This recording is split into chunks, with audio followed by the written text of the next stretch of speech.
Welcome to the Personal Development Mastery Podcast. I'm 𝗀𝗶𝗃 and my mission is to inspire you to rise up, grow, stand out, and take action towards the next level of your life. I interview leaders, influencers, entrepreneurs, authors, exceptional people who can and will inspire you to improve your life. Tune in for 2 episodes each week and make sure you subscribe to the podcast to get the episodes as soon as they are released. In today's show, I am delighted to speak with Nicole Laino. Nicole, you are a business and success coach, a startup founder, Reiki master, a wife, mother, and a former corporate girl. You are a self-proclaimed type A hippie, a free spirit who can grow a business and meet a deadline.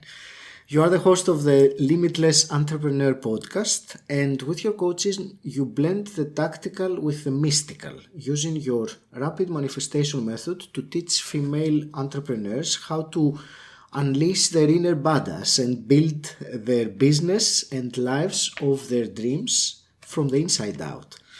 Nicole, welcome to Personal Development Mastery. I'm really delighted to be speaking with you today. I am so excited to be here. Thank you so much for having me. It's my real pleasure. Nicole, I would like to start, I always start with some elements of my guest's story. And when I was reading about you, there was a point that I found very interesting, and I would like you to take us back to that. It was when you felt like you were in a kind of a dilemma. You had to either choose between following your ambition and your career, and on the other hand, following personal growth and your inner peace. You felt like it was a dichotomy, something that you should either get one or the other. So if you could take us back to that time and share with us a little background, that would be great. You mean in my corporate job, my decision to leave that and pursue that part of my personal development? I think that's what we're discussing. Yes, that's what I was reading. You were compelled to like it was a choice that you had to make. Yes. It most definitely was. So I worked on Wall Street here in America. I worked on Wall Street for 6 years. I had a very promising career there. I was on the upward trajectory to the outside person.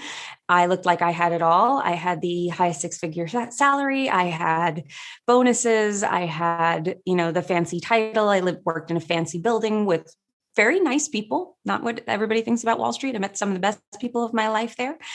And I worked there for 6 years. And at one time it was, like I say, I'm a type A hippie. It satisfied the type A part of me. And being there and being in that energy, I learned a lot, but I think I stayed probably about 3 to 4 years too long, where I stopped learning. I stopped really growing there. And I just started being trapped in the pattern that I was in, that it was just this perpetual motion of this machine and now this is your life and this is what you do. Mm-hmm. And I remember that feeling, starting as like a little knowing, and then just getting bigger and bigger and bigger and bigger until I actually fell into an actual depression. I was clinically depressed. I was diagnosed clinically depressed. I chose not to go with drugs. My psychiatrist offered me prescriptions, and I said, no, I think that I know that this is in me, and I'd rather work through it with full feeling than numb it. I don't want to just fix it. I want to really fix it. And so I went through therapy and I did a lot of soul searching. And there's just this one image that I can remember standing, in front of a floor to ceiling window on West Street in New York City, looking down. And I remember thinking to myself, I felt this feeling in the pit of my stomach and thinking to myself, look at all the free people down there. And it just really, it hit me. I feel it now. I thought about just how unfree and trapped I felt in this seemingly perfect, privileged world. And I knew I had to change something. And I knew what I felt like I wanted to do sounded crazy, but it was what felt right. And what I knew was that what sounded like a sane, perfectly wonderful path to everybody else, what sounded not crazy to everybody else felt awful in my body. And like to the point of my body, my psyche kicking it out through my body to the point where I did not want to get out of bed in the morning. So I sat with that realization where I said, well, if what I think and what feels right sounds crazy to the world, but what feels awful and makes me want to, I did not have suicidal thoughts, but it did feel like death. It did feel like, I don't want to go on. And but that seems right to everybody else. Maybe everybody else is wrong. Maybe I listen to me and what feels right in me.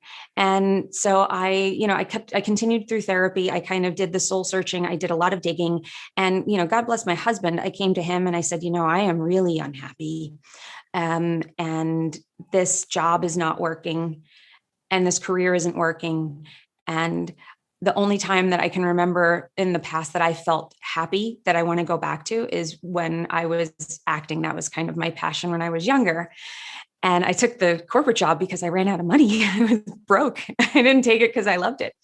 And I was good at it and I was broke. So it fit that time. And I said, I think I want to move to Los Angeles and become an actor again. And I'm like, I don't know where that leads. I don't even know what that means, but I just need to do something that feels right, where I can find myself again. I can't feel anything anymore. And bless his heart, he was like, okay. And he's like, I could get out of New York too. And we'll figure it out. And we'll see what happens when we get out there. And I believe that maybe you do need to find your creativity again. So let's go out there and see what happens. And that's really what the plan was. There was nothing more than that. I was like, we didn't know where we were going to live. We didn't know what we were going to do. He has a remote job, so that worked out. It's portable. But so we knew we had that stability, but, bless him that he was just like, yeah, I agree. That's the best thing for us to do. So making that choice, it was definitely a hard choice, but it was only hard because in the context of thinking about what everybody else would think. I remember telling my boss that I was leaving and what I was going to do, and the look on his face. And I said, I am completely aware of how insane this sounds to somebody like you. And I'm okay with that. So that was the big realization, was listening to myself and listening to my gut and my heart over what society, family, anybody else had to think. And what a big realization that is, which I think it comes to most people, if not all people. However, some of them choose not to listen to it, but it comes to them. It's when we realize that we are called. I'm trying to choose my words carefully. We're like called to do something, and we realize when we step into that kind of action that we feel that fulfillment. It's not that it was something you said in the story. It made me cringe when you looked outside of the building and you said these people are free. So that's terrible, and I can relate because I have been in a similar situation, and I think many people have said that. But then it takes a whole different mindset, if you want, or a set of reasons to actually step out of it. I believe everyone must if they feel like that, and not ignore their instincts, but not everyone does it. Any thoughts on that? Absolutely. I mean, I know not everybody does it. I know because also people listen to my podcast, people, come into my world and they'll ask me how I left, and they'll ask me, or they'll come to me and say, that story or that piece resonated with me so much. I feel like that now, and I don't know what to do. And I mean, the answer, I think a lot of people are waiting for, and then I'll do this, like that there has to be the thing, you have to know where you're going. And that's not really how it works, because what happens is, so I was thinking the same word that you were when you said called. That's exactly what it is. And the call starts as a whisper. The call starts as like, this doesn't feel right. And you don't listen to it and you push it away and you're just like, what was that? I don't know. Did someone say something? And then you say, no, I must have imagined that. And then the call gets louder and louder and louder. And then finally it's screaming in your face and terrifying you to the point where you can't move anymore. And that you have a choice when you start to listen to it and start acting in accordance with it, Or do you let it get to the point where it tears your house down? And that's a choice. So I know that a lot of people wait, and I know that a lot of people wait until sometimes it's too late or it feels too late. And you really just have to, and that's where getting some help, talking to somebody, voicing it when it lives inside of you, or even just journaling it, seeing it on a piece of paper can make it seem so much less scary, and like it makes a whole lot more sense. It just, you lay it out in front of you. When you see it, you can process it in a different way than when it's swirling around in your head and it feels like fantasy in your mind, or it feels like the rantings of like, some side of you that doesn't have your best interests at heart. When you look at it on a page, it has a very, very different effect. So I always tell people to write it out at the very least, if you can't talk to somebody. And then sometimes, talking, making sure you're talking to the right person that's not going to project their own stuff onto you. Of course. I'm very big proponent of writing as well, putting ink on paper. It's call me old-fashioned, but I think it has tremendous power that the electronic ways of writing don't have in such a way. Nicole, I wanted to ask you, in your journey of personal development, your own personal development journey and evolution, is there a moment that maybe stands out for you, something that really shifted your way of thinking 180 or something like that? There have been a lot of moments, but I would say most recently, like within the last year, realizing, so there's a lot of talk about limiting beliefs, and, we have limiting beliefs that hold us back. And while that is 100% true, I became really obsessed with limiting beliefs and a few years ago, and working through them, journaling, doing all the things that everybody does with limiting beliefs. And I couldn't really overcome some of them. Some of them are easy. And then some of them, you're doing affirmations, you're trying to turn them around. Like that's kind of, I think the misconception is that you just need to flip it around. And the truth is that and what my realization over the last year was that it's not the belief, it's the emotion that's tied to the belief. And if you can dig out and you can make peace with that emotion, then you can change the belief. The belief is attached to nothing then. You've exposed it. You've made peace with the part that's gluing it to you. And once you do that, you can truly be free of it. So, and that's the other thing is that, I say make peace with it. The other realization, I'll give you two here. I know you asked for one, but two. It's okay. One thing that I say with my people all the time is that, because I work with a lot of people like me, a lot of type A overachievers. And the goal is not perfection. The goal is not to get it right. The goal is to be whole. And when you start looking at your life and looking at your world around, accepting all the anger you have, accepting all of the sadness you have, that frees you to experience greater joy, greater pleasure, all of that. If you stifle that, you stifle the other side as well. If you stifle the bad, you stifle the good. So if you're finding that you can't find your joy, or you can't find your groove, or you're attached to something that is negative, or, quote unquote negative, you haven't made peace with that negative emotion. And once you do, you will find like that's when everything opens up. And that's where you don't feel like you're walking through quicksand anymore. If things feel hard, they no longer feel hard when you start making peace with that, because there's not a piece of you that's held in the back, dragging you back, saying, you forgot me back here. I'm not letting you go that much further down the path without me. You're going to have to come deal with me, and I kind of personify them because I think that it helps make it make sense. It certainly does. It makes sense. I brought to mind someone actually walking and carrying something, or having left something behind. Baggage. Baggage, indeed it is. And how many people suffer with that unnecessarily. Nicole, I wanted to ask you, I was very fascinated about that self-proclaimed type A hippie. So Can you explain that to me?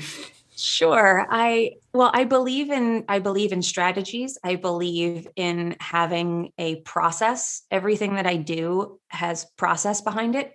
I'm looking at, how do we get from point A to point B? How can we do that in the most fast and efficient, effective way possible? And I'm always looking at things to say, how can we do this better? How can we do this better? How can we do this better? I do that with my work. I do that kind of just in my life. The type A part, I have tons of energy and I will go at something with full force. I am also, though, because, and I talk about being a type A hippie because I believe that both of those sides of me belong and make me who I am and make me like, that is my genius, is the fact that I do these two things. And for the longest time, when I worked in corporate, I was like, I don't talk about the hippie creative side of me because that doesn't belong here. And I disowned that part of me. And then when I went back to acting and I moved out to LA, I was like, I'm not even going to tell anybody that I worked on Wall Street because that's going to be like, just not accepted here. And I was operating not from a place of being whole. Like I said, I wasn't being whole. I was saying this part of me doesn't belong. This part of me doesn't belong. And I never got anywhere that way. That was part of the problem.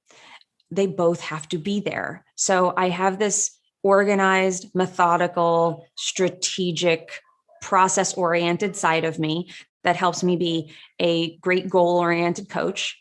And then I have this other side of me that allows me to dive into all of, like I say, the squishy stuff, the creative side of things, helping you find and getting creative ways of helping people discover and embrace all the parts of themselves that are going to help them do all the strategic stuff. Everything is going to get easier when you start accepting this other side. So I believe that those two pieces marry into what is my zone of genius. It's not that one or the other, it's both of them together. Mm-hmm. That's great. Thank you. There is still though, because when I hear the word hippie, and I suppose other people would agree with me, yes, we're talking about someone who is creative and free spirit and maybe controversial, but also that for me, hippie has a strong element of a spiritual element inside. And I read, you said that to be truly successful in business, you have to be both strategic and spiritual. And personally, I agree with you very much on this. But I wanted you to explain this to me. How does tactics merge with the mystical, as you say? Because on the surface, they seem to be completely opposite things, don't they? On the surface. They do on the surface, don't they? But everything that you want to do is tied to your ability to do it. Mm-hmm. And so you can have, and there are all of these people, and I'm sure some of the people listening to your show right now, there's someone listening to your show right now that is going to be this person that I'm talking about. You've bought 100 courses. You've promised yourself you would do 100 projects, different things. And for some reason, you get maybe a third of the way through, maybe you get one video in, and then you drop it. And the shiny object syndrome, or, the inability to complete your projects, to reach your goals, to make it to where you want to go. That's where the spiritual side comes in. Because we all think that we need the strategy, we need the Instagram hack, we need the process, and people come to me for that too. But I know, and it's why I do a group program where I am coaching people through our process, because I can't just give it to you on your own. The blind spots are too great. And if you look at it so there's a personal development side of it too, but then you can expand that into how personal development is connection to the universe. Or whatever it is that you call it, however you relate to it. I'll call it the universe because it's just non-denominational. And this concept that the universe is always saying yes to you. You say, I want $1 million. The universe says, yep, sure, here you go. And so you are at, and I'm using my hands right now, we're on audio, but if you are at a point A, and the universe says like, okay, point A is here, you want to be here, but you are yards back at point B. And that gap between you and where you want to be is all the work you have to do in order to be able to achieve this.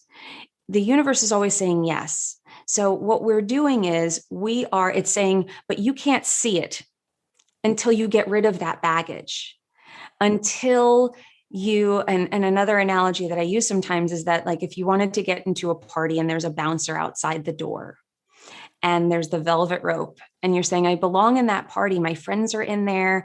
Trust me. Here are my credentials. Here's how awesome I am. Trust me. Look, I'm in my best dress. I belong in that party. And he's like, I don't doubt it. I don't doubt it. I know you do. I saw you with your friends. I totally know that you belong in this party. But ma'am, you have these bags here that can't go in with you. And when you start paying attention, the way you know what those bags are is the universe is bringing you signs. It's bringing you little triggers in the form of your triggers. So the things that make you mad is the anger that you need to work on. The things that make you frustrated is the frustration and digging into exactly what's making you frustrated. And that's what I work with people on.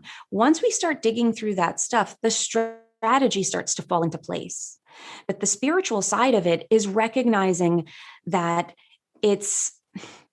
you are in control of all of it, that you have this divine connection to something that encompasses us all. And when you start playing with that energy and you start looking at every single thing that happens to you as a gift and a lesson, you will see the next step in your path. And not only will you see it, you'll realize it was there all along. You just couldn't see it. I always say that you're on the path that's paved for you. It's right in front of you, but there's stuff in the way of you seeing the fact that your feet are on it already. You've just got to remove that stuff. It's not adding things. It's not adding more strategy or more courses or more knowledge most of the time. Sometimes there's an element of that, but more often it's subtraction. It's taking away all of the junk that's laying in the way of you seeing how powerful you are and how capable you are of achieving everything that you want. So that's the spiritual side. You said it wonderfully.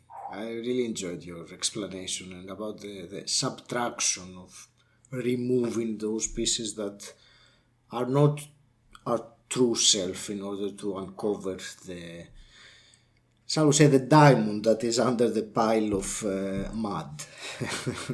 Absolutely. Have you always been drawn to the spiritual side of things, Nicole? I have.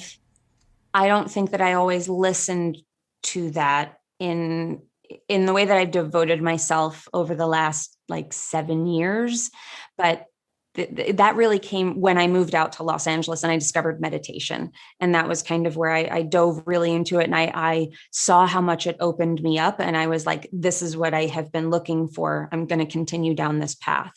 I think that I had I had connection to something bigger than me my whole life. I felt that. I felt held. I felt very taken care of. I've never been a very fearful person. And I was a great manifester in my younger years where just things came to me. And I remember it was just, I cultivated this feeling of just feeling good. And I knew that everything would always be taken care of. And my life didn't necessarily line up with that. It wasn't that I had this wonderful, overly privileged background or anything. I just felt like I felt like I was meant for more and that somehow the path would be revealed to me. That came very easily. And in kind of like a young person's way, I think you trust a little bit more.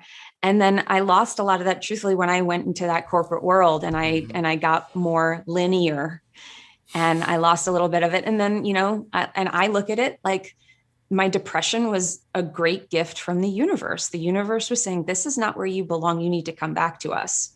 And it put a nasty thing in my way that I couldn't ignore. Mm-hmm. And it caused me to make a turn. And I would never do it another way. I think that it's exactly the path I was supposed to take. Mm-hmm. Certainly like that. I believe that the universe is initially speaks to us in whispers, but if we keep ignoring it, the voice gets louder and louder, and eventually it turns into a scream that you can't ignore anymore, like an illness or an accident, Exactly. usually something that turns your life around. Mm-hmm. You said earlier that you were always a great manifestor. So tell me a bit about that. How do you define being a great manifestor? I define it as thinking about something and it just happens. Okay. And so when I was younger, I'll use this example. So when I was younger, I was very into music. I went to concerts all the time. That was my pastime. I bought, like, all of my money went to concert tickets. And I took my sister to a concert, and I bought these, it was her graduation gift. And I bought her these tickets. We got like third row or something, way, way down on the floor. It was a big splurge by me, but I was like, let's just do this because this is going to be fun. And I was thinking, and I remember thinking to myself, I'm like, I wish that there was a way for me to do this where I didn't have to pay for it all the time. I didn't have to, it'd be great if you could just have this experience all the time, and it didn't break your bank. And at that show, someone comes over to us and to me and hands me his card and said, we want you to come back tomorrow for the next show. And I was like, oh, all right. And I look at the card and I recognize the man's name. And then we went to that show, and he and I ended up becoming friends. And then that kind of blew up into this world where I met all of these people in the industry. I didn't pay for a concert ticket for the next 7 years or something like that. I was in all of these places where it just happened. It just started to unfold and happen for me that way. Jobs kind of came in that world. And it was a very strange thing where I trusted it would happen, and it did. And when I ran out of something, or I thought that it wasn't going to happen, when I let go, then the right thing came. So that's sort of how I define it, that it was just unfolded before me without me having to do anything. I didn't pick up the phone. I didn't do anything. I made one choice, and then all the rest of them came from that. So that's just an example. Sure.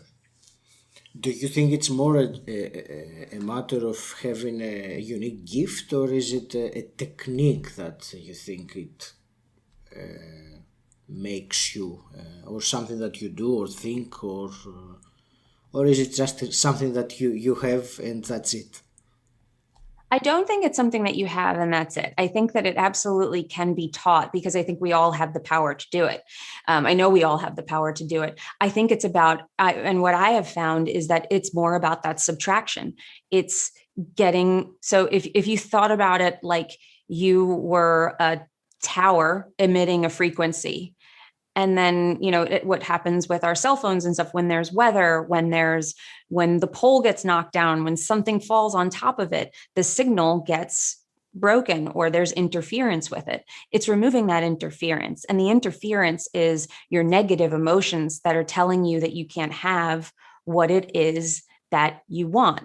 So it's not about think and grow rich. It's about think, believe, and grow rich. Your ability to believe in the thing that you want and trust fully that it's going to happen.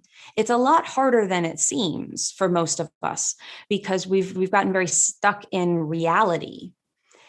And like one of the little mantras that I give myself whenever I feel like I'm attached to an outcome.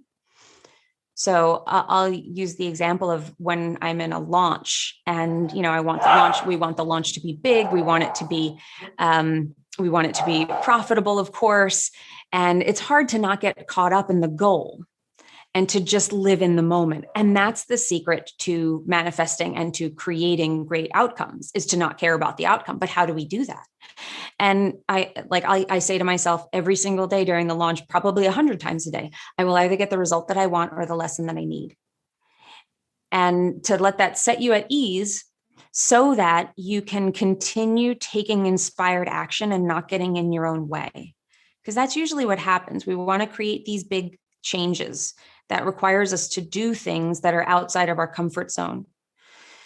And the trust is trusting that if you move forward in faith, the better thing will come for you. And if it doesn't mean that it never will. It means that this is just the next lesson for you in getting what you want. If you can move through life with that, you can manifest anything that you want. We stop ourselves. We get disappointed with the outcome and we say, this doesn't work. I don't think I can do this anymore. And we curl in a hole where we stop acting in faith. And that's what stifles the manifestation. So that is about like, and when we talk about being high vibe, the high vibe is just being able to be positively moving through and enjoying the process and not judging it the entire time. That's sort of how I see it. And I think one of the things like, and if anybody takes anything away from this, if you're thinking about manifesting, think about like, well, what's the next thing I have to do to get, what's the inspired action that aligns with this vision that I have for myself? And when you go to take that action, how does that make you feel? Does it make you feel icky? Does it make you feel like you want to be sick? Does it make you feel like, what is that feeling? And really sit in it and experience that feeling. When you recognize that we are just humans, that we are souls having a human experience, and that every experience, even failure and pain, has its purpose here, then you can have a very different relationship with failure, with pain, with everything that's happening around you. And then you can say something like, I will either get the result that I want or the lesson that I need, and you mean it.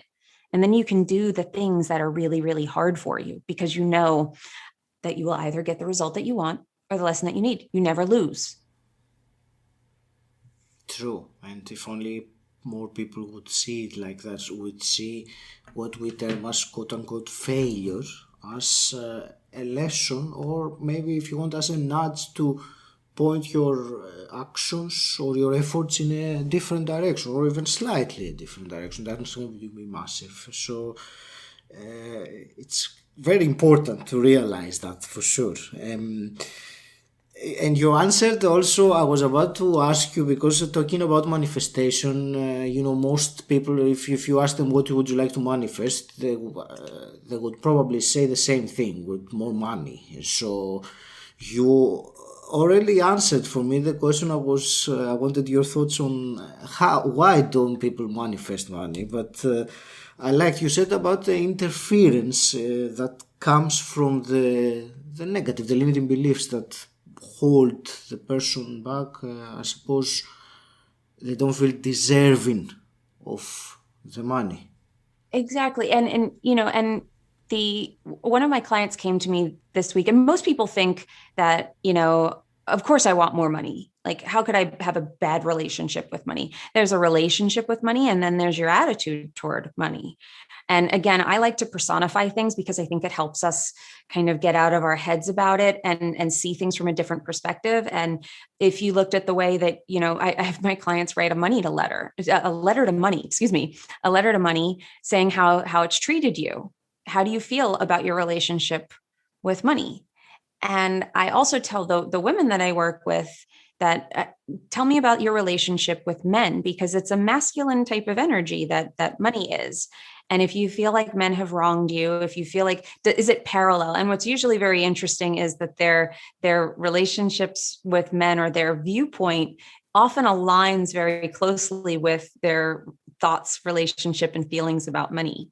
But money, one of my clients came to me about a week ago and she said, oh my God, I just realized that and she really shrugged off the whole money belief thing. It always takes her a very long time to kind of come around to embracing these. And once she does, she dives fully in, but she'll just be like, no, I don't have any negative beliefs about that. Like, I'm fine. I'm comfortable. And I'm like, okay, come to me when you're ready to talk about this. I challenge it, but if she pushes back, it's like, okay, well, let's come back to this. Let's come back around. But she said, I realized that I have this belief of I should be grateful for what I have. I have a good life, and wanting any more is greedy. And if you have more money, then more problems come. And I was like, well, these are very sinister beliefs. They're going to hold you back from actually creating and enjoying more money, because you believe at your core that, to the point of that you didn't know you believed it, that came as a realization after months of us talking about this and you kind of telling me that you have no problems with money. It came out that you believe more money, more problems. That will keep you from, that's going to keep you at that thermostatic level of earning a certain amount of money. If it's like, I earn $120,000 a year. And then when you earn 140, something in you is going to bring that back down to where it, quote unquote, belongs. The safe zone of, this is where we live with, our life doesn't fall apart if we earn this much. Let's just keep it right here. And if you think about things like, some people will say things like, well, if I earn more, then I'm just going to have to pay more in taxes. If I earn more, then I'm just going to have to hire people. And if you're making those calculations where you feel like earning more keeps you flat, that is a money belief that needs to be worked through. And again, it's the emotions that are tied to that. It's the emotions underneath it. And sometimes it's, you can be really angry about money. You can feel like money has not supported you, and really digging into that work. So again, that's like where the spiritual side comes into it, because it's about doing the things, but you're going to plateau. And that's where the spiritual side really has to kick in. Thank you. Fantastic. Nicole, where does Reiki fit in all of this, if it does at all? I mean, is it related with the other things that you do, or is it just something that you enjoy? It's something that I enjoy. It's something that I use. It was kind of that was my first, after meditation, that was the next step I took into the energetic world. And it was the first thing that was like, another thing that was really impactful for a way that I could feel this connection to this bigger thing. That was what was so powerful for me about it. Was meditation was expanding my mind and calming my mind and making that mind-body connection. Reiki really opened me up to the energetics and to be able to feel what energy feels like, and that it literally is all around us, and recognizing that your energy is connecting to everyone else's energy, and that we all have this connection to it. We all have this power to access it. And if you want to, that gave me this, I started to feel less tired. I started to, I felt it more. While I do Reiki sessions and things like that, it's not something that I like advertise necessarily so much as something that I do. It's more something that I'm trained in. Thank you. Tell me also about your podcast. So you are a fellow podcast host. So tell me, first of all, who is your podcast for? Who should listen to it? My podcast is so it's called the Limitless Entrepreneur Podcast. And it's for entrepreneurs who are, they're either dipping their toe into the spiritual water. They've plateaued where they're trying to figure out, how can I get to more? I know I'm more, but I can't really access the more that I know that I am. I can't live out my full potential. So I tend to, it tends to be geared toward, definitely a little bit geared toward women, but not a feminine podcast by name. It's just, my listeners tend to be female, and it's female entrepreneurs, mainly who are mothers who are trying to juggle this all life and a business, and trying to find yourself and your courage in the midst of all of that. So I have some overachievers who, we tend to attract what we are. So I get a lot of overachievers, a lot of people that are doers, and they're trying to figure out how to create more space so that they can create more in their life without necessarily more doing. So that, and what we talk about on the show is a lot of this. I give the strategic side with the mystical side. I blend the tactical with the mystical. I want to give you all the tools that you need. So when I tell you to go take inspired action, that you know what action to take, that you have the tools to do that. But I really want to open you up to showing you that it's more than just the tactical stuff day in and day out, that you have to be doing this expansive work to truly expand your life. And that this was something that really intrigued me when I was preparing for this conversation. This this blending of two seemingly opposite worlds.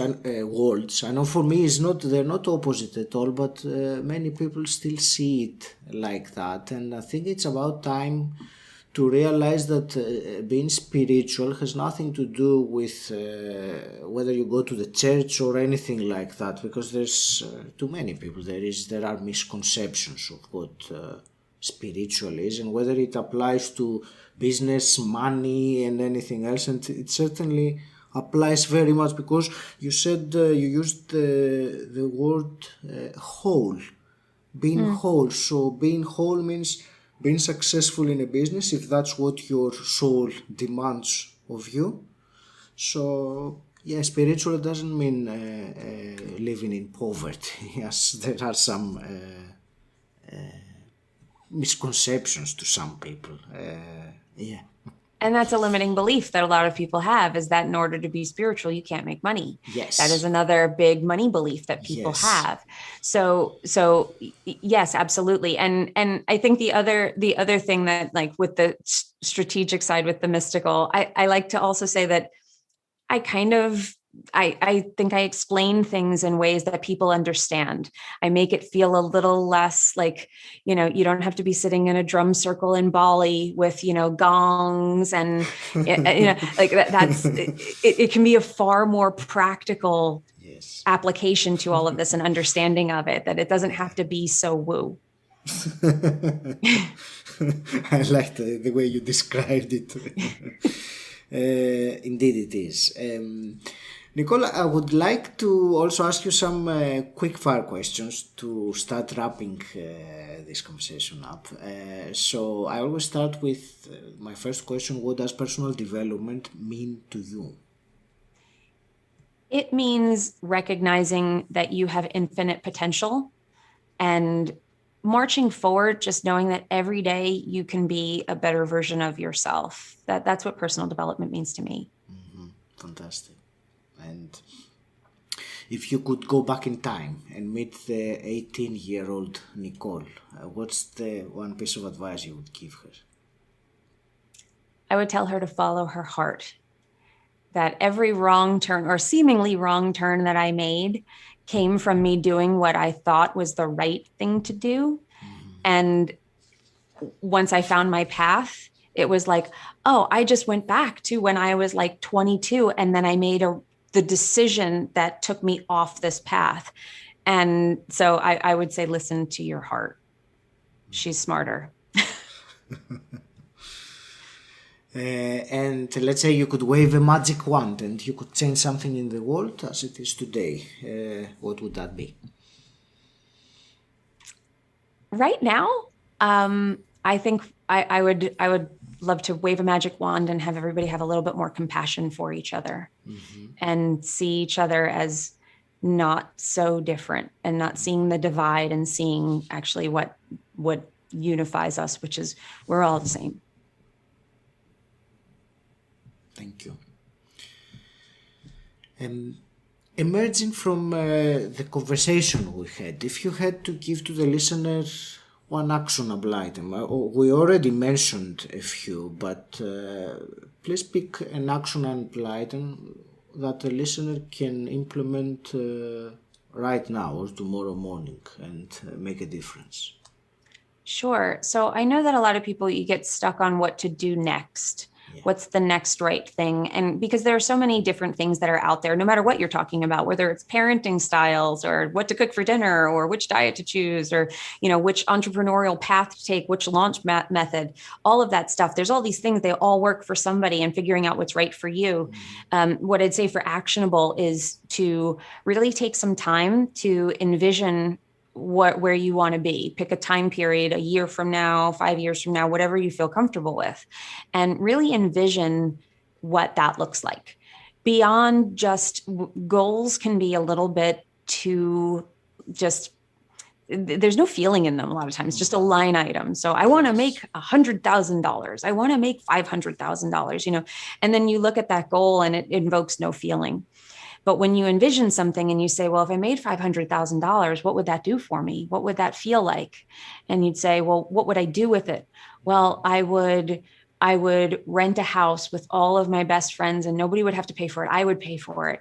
And we'd all get together and I can feel myself hugging them. I can see us with our kids running around and feel where that takes you. And recognize that having a vision like that will pull you toward it. Whereas having a goal can be very easy to ditch because there is no feeling or it doesn't feel real to you. And pay attention. If you have a vision like that and you're like, that could never be me, then recognize that is the goal. That is the limiting belief you have to work on and the emotion that is connecting you to it. So that feeling of being afraid, that feeling of being helpless, the feelings that are underneath that's what's holding you back from having that vision. You wouldn't have that vision if it wasn't meant for you.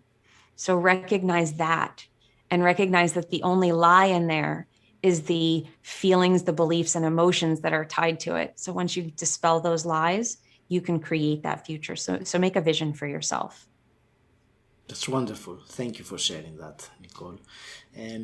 Where would you direct people who want to find out more about you and what you do? So I would ask them to follow me on Instagram. I'm at Nic Laino, NICLAINO. I'd also direct you to my website where we have some free resources for you there. NicoleLaino.me is my website. So you can reach me there and please feel free to connect with me on Instagram. Send me a DM. I am always around and I love to hear from people. Like I love to hear what a big takeaway was for you from this episode. Awesome. Nicole, is there anything you were hoping we would discuss about today and we completely missed it? No, I mean, we really covered a lot, I thought. I love talking about this stuff. I feel like we covered a lot of space. I do love talking about this stuff. That's brilliant. I love listening about this stuff. So that's a good combination. I go on podcasts so that I don't have to, my husband and my friends who are not interested in this don't have to listen to me talk about it anymore. I found audiences. I love going on shows like this where we can have these conversations. Thank you for having me. It's my real pleasure. Nicole, I want to thank you very much for a really fascinating, enjoyable, and I believe very valuable conversation that I had with you. I want to wish you all the very best in your life and your business. Any last parting words? Well, and to you as well, I just want to thank you so much and thank everybody. If you're still listening to this, thank you so much for staying to the end. And thank you for being here and sharing in this conversation. I appreciate you just opening your show up to me and allowing me to come on here. I had so much fun in this, but I'm truly, truly grateful for it. Thank you so much. Thank you for listening. If you enjoyed this podcast, please subscribe and rate it on Apple Podcasts. And also share this episode with someone who you think will benefit from it. If you want to find out more about what I do and gain access to exclusive content, join my Facebook group Personal Development Mastery. The link is in the show notes, or you can simply type bit.ly/PDM group. And until next time, stand out, don't fit in.